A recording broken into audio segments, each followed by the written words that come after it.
Sa Boy Malupit TV. Meron na naman pakulo si Mystica ngayon. Tinitira niya si Diwata.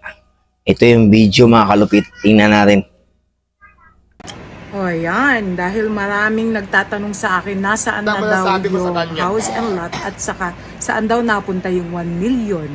Okay, so I have searched yung mga videos. Wala akong nakita talaga na napunta si Diwata sa bangko, kundi right that moment, dalang-dala na yung bayong na punong-puno ng 1 million at kung ano-ano pa, tapos pumunta doon at nakipagkita kay Rosmar. So, saan napunta yung 1 million?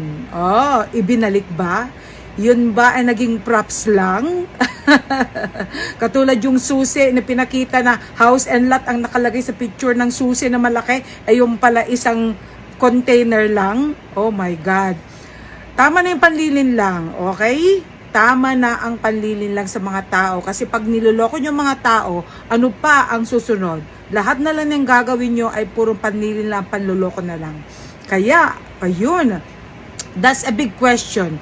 Bakit nga ba, kung ikaw may 1 milyon, di ba dapat dala-dala mo yung perang yon sa bangko at hindi mo lang bit-bit-bit na yan, di ba? Kailangan talagang naka-safe yan o kaya talagang safety ang number 1 na dapat pero parang ewan lang, di ba?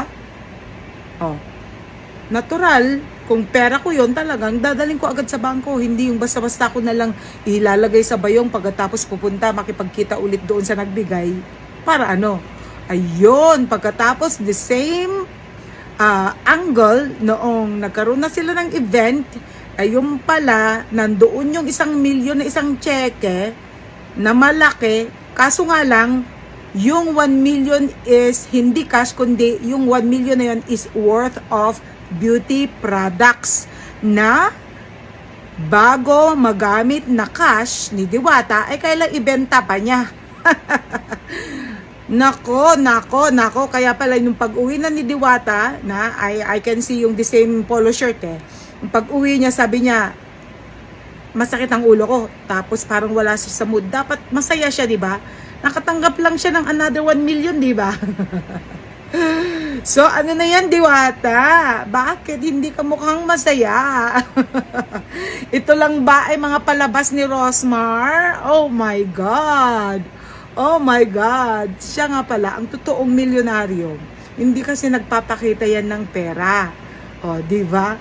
At saka isa pa, yung mga sasakyan, lahat ba ang mga yun ay cash din? Madali lang naman kumuha ng mga ganyan na installment. Kasi ginagamit talaga ng mga yan, yung mga company na nagbebenta ng mga beauty products na kunwari, may mga Mustang, may mga Ferrari, may mga kung ano-ano silang mga mamahaling kotse, yung pala ay puro mga utang.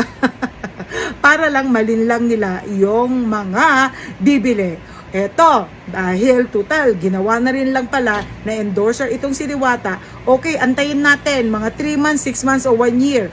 Kung totoo nga na talagang pumuti, kuminis at nawala yung mga galis sa mga balat ni Diwata, then bumili kayo. Pero hanggat hindi pa talaga nagbabago ang kutis ni Diwata, then hindi kayo pwedeng ma-scam, okay? Dahil ang mga Pilipino, mauutak na ngayon. Ikaw, pabibiktima ka ba? What's up, man?